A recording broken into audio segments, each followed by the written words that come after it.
குழந்தைங்க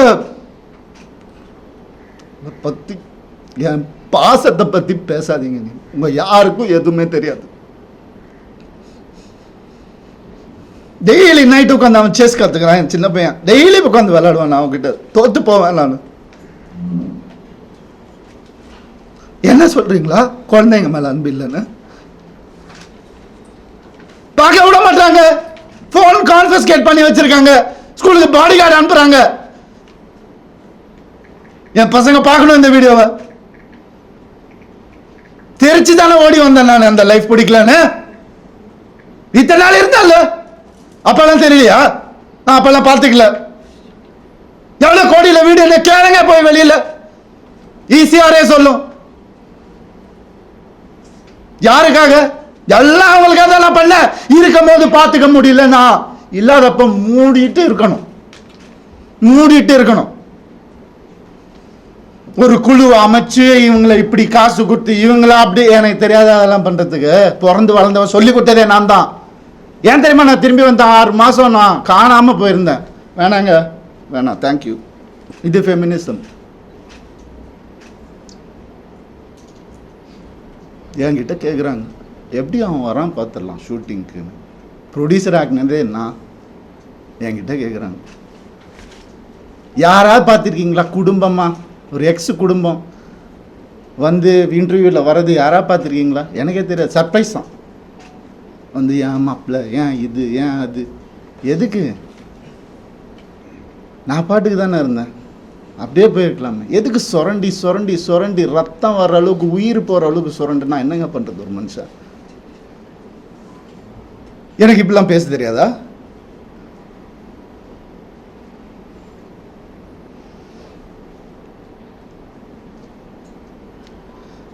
பர்டிகுலராக நான் சொல்லணும்னு நினைக்கிறது இந்த சைபர் புல்லிங் விஷயம். ஒரு பொண்ணு அனுப்பிச்சிட்டீங்க, ரொம்ப தேங்க்ஸ். அதுக்காகலாம் நான் இன்டர்வியூலாம் வைக்கலங்க. அவங்க எங்கே இருந்தாலும் நல்லா தான் இருக்கணும், அவ்வளோதான், வேறு எதுவுமே இல்லை. கெனிஷாவை காலி பண்ணி அனுப்பிச்சிட்டீங்க நீங்கள் எல்லாரும். சைபர் புல்லிங் உங்களெல்லாம் நான் சும்மாவே விட போகிறதில்ல. என் அண்ணனுக்கு நடந்ததுனால, தம்பிக்கு நடந்ததுனால நான் இதான் பண்ணுவேன். ஏன்னா நான் யாருன்னு தெரிஞ்சவங்க சில பேர் மட்டும்தான். நான் உண்மையாக யாருன்னு தெரிஞ்சவங்க எனக்கு சப்போர்ட் பண்ணுறவங்க. எந்த ஹீரோவாது இன்னொரு ஹீரோவை பற்றி சொல்லுவான்னா அவன் மனசால் கூட யாருக்கும் கெடுதல் நினைக்க மாட்டாங்க. என் கார்த்தி சொன்னான். நான் யார் பேரையும் எடுக்க விரும்பலை. நண்பன் பிரபுதேவா சார் சொன்னார். ஐசிர் சார் காப்பாற்றினார் எனக்கு. கொஞ்ச நாள் வீட்டை விட்டு நான் எதுவுமே இல்லாமல் வந்தவன் நான். இப்போ நான் வாடகை வீட்டில் இருக்கிறேன். அவங்க எல்லாம் நல்லா இருக்கு. நான் கோடிக்கணக்கான காட்டின வீட்டில் நல்லா தான் இருக்கு. எனக்கு தெரியாதா வெளியே போன்னு சொல்கிறேன். எவ்வளோ நேரம் ஆகும் எனக்கு? என்னங்க இதெல்லாம்? ஒரு மனுஷனை நிம்மதியாக வேலை செய்ய விடாட்டி எப்படிங்க?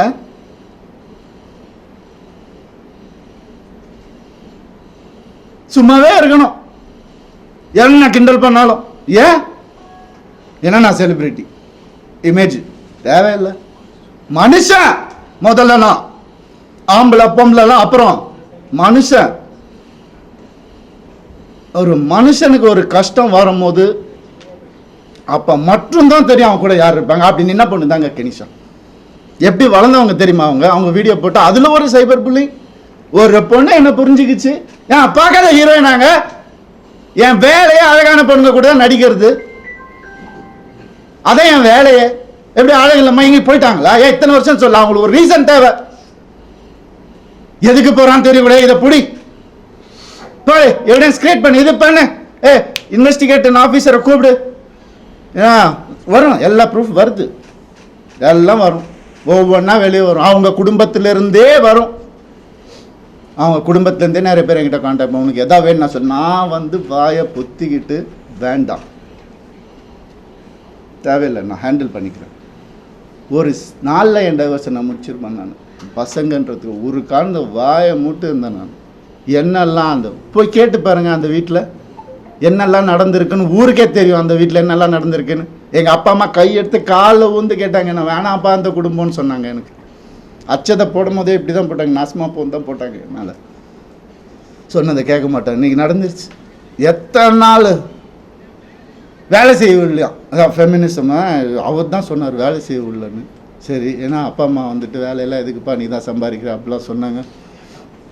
சரி வீட்டை விட்டு வெளியே வந்துட்டோம், அப்பயாவது கேட்க வேண்டியது என்ன? ஃபெமினிஸ்ட் இருந்தா என்ன பண்ணணும்? நான் போவேன் வேலைக்குன்னு சொல்லியிருக்கணும்ல. என்ன நினச்சிட்டு இருக்காங்க எல்லாரும்? இதில் வேற ஒரு சப்போர்ட் அவங்களுக்கு, அந்த இது பேர்லாம் எடுக்கக்கூடாது, கேஸ் வரும். புரியுது எனக்கு. ஆல்ரெடி 100 கேஸ் இருக்குது என் மேலே, ஆல்ரெடி கடன் இருக்குது, எல்லாமே இருக்குது என் மேலே.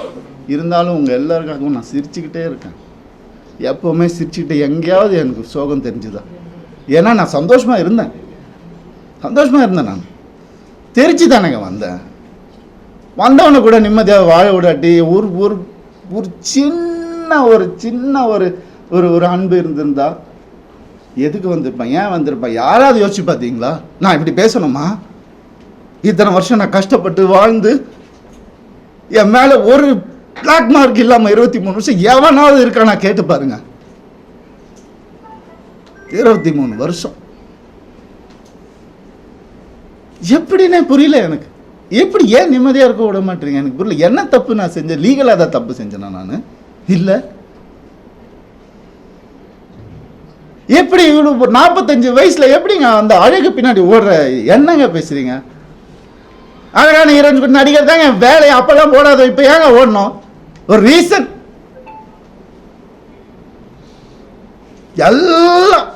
எல்லாத்தையும் கொடுத்துட்டானா அவங்க கையில்? அதான் என் பெரிய தப்பு. ஏன் நம்பிக்கை, ட்ரஸ்ட்,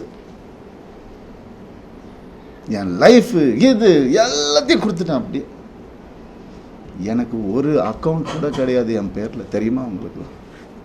ஒரே அக்கௌண்ட் தான் எனக்கு இருந்துச்சு, ஜாயிண்ட் அக்கௌண்ட், எக்ஸ் ஃபேமிலியோட. எங்கே சொன்னாலும் ஸ்வைப் பண்ணாலும் உடனே போய் என்ன எதுனால என்ன ஏன் இவ்வளோ நான் தானே சம்பாதிக்கணும்.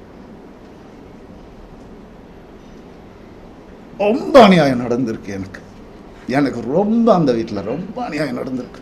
சொல்ல முடியாத அளவுக்கு அநியாயம் நடக்குது. அதனால தான் நான் வாய் மட்டும் அசிங்கமா. ஏன் என் நேச்சர் அப்படி.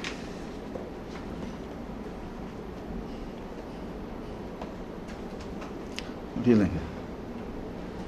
எப்படி ஒரு ஒரு ஒரு டீமை அமைச்சு ஒருத்தனை எப்படி காலி பண்ணலாம்? நான் உயிரோடு இருக்கக்கூடாது அவங்களுக்கு. மேக்சிமம் அதுதான் நடந்துடும், கண்டிப்பாக நடக்கும் இது. ஆனால் நான் எல்லாரையும் முடிச்சுட்டு தான் நான் போவேன். சந்தோஷமாக போவேன், சிரிச்சிட்டே தான் போவேன். ஆல்ரெடி எல்லாம் ஸ்டார்ட் ஆகிடுச்சு. ஃபோக்கஸ் பண்ணிக்கோங்க. I started hurting myself. என் குழந்தைங்கள என்னை பார்க்க விடல. I started hurting myself. தான் இந்த கை பார்த்துக்கோங்க, நார்மலாக தான் இதுதான் நடக்கும். அதான் உங்களுக்கு வேணும். I gave into everything, not anymore. வர சொல்லுங்க, மொத்த ப்ரூஃபும் இருக்கு என்கிட்ட. வர சொல்லுங்க, தேடி என்ன வேணால் நடக்கட்டும். சாரிங்க, நான் நடிக்க மாட்டேன். ஸ்க்ரீனில் எப்போ என் படம் வரும் எனக்கே தெரியாது. எனக்கு சப்போர்ட் பண்ணுறவங்க சப்போர்ட் பண்ணிட்டு தான் இருக்காங்க.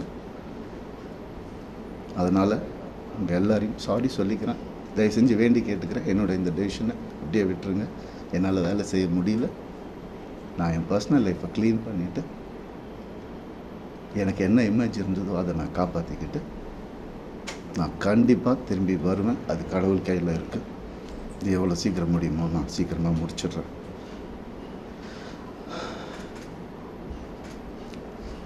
சில விஷயங்கள் சொல்லணுங்க, அது ஓப்பனாக சொன்னால் தான் அது. இந்த 3 லெட்டர் நடிகை இருக்காங்க, நான் சொன்னல ஆல்ரெடி நிறைய கேஸு. அவங்க பேரை சொன்னால் அவங்களும் என் பேரை தெரியாமல் என்னை அட்டாக் பண்ணுறாங்களாம். இட்லி நடிகை, அதையும் சொல்லிடுறேன் நான். 3 பேர் ஹீரோஸ் என்கிட்ட, பெரிய ஹீரோஸ், அவங்க ஜென்ரேஷன் ஹீரோஸ் என் குடும்பத்துக்கு கெடுக்க வந்த இவாவை அசிங்கமான வார்த்தையில் சொன்னாங்க. நாசமாக போயிருக்கும். 3 பேரோட வாழ்க்கையை கெடுக்கிறதுக்கு ரெடியாக இருந்த அந்த ஒரு பொம்பளை என் லைஃப் பற்றி பேசுகிறாங்க.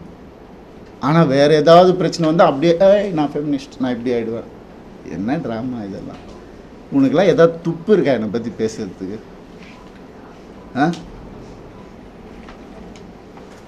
எப்படி இப்படிலாம் மனுஷங்க இருக்காங்கன்னு புரியல எனக்கு. நான் யார், நீ யார்? பர்சனல் லெவலில் டச் பண்ணது. என்னோட நல்லா நடிப்பியா, நடிச்சுக்கோ. ஐயோ காலில் நானே விழுறேன். அவார்டு வாங்குறேன், வாங்கிக்கோ. பர்சனல் லைஃப்பில் மனுஷன் இவன் தப்பான மனுஷன் நீ அதாவது பேசின நீ இன்னொரு தடவை, உனக்கு என்ன அறிகதை இருக்குது பேசுகிறதுக்கு? நீ என்ன பெத்தியா எல்லாரையும்